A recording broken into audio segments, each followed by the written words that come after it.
2017 yılında geldim Türkiye'ye. Bundan burun ticaretine kilip gitip tuttum. Vatanda özümle umutçıda çok ticaretlerim vardı. Bunu açamba birlik erinişim. Ablam rahmetli bana tavşırıp ketken. Şu açamını 9. aydan başlap xabar alan bilen Xitaylarning lagerga kirib ketgani ma'lum bo'ldi.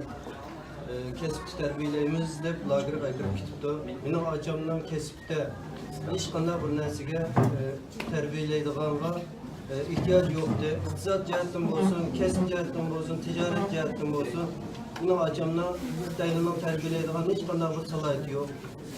Men Xitaylar shuni murojaat qilmanki, mening achamni qabrini qilalishini, achamni erkinlik qo'yib berishini talab qilaman. Men Uyg'ur, men terrorist emas.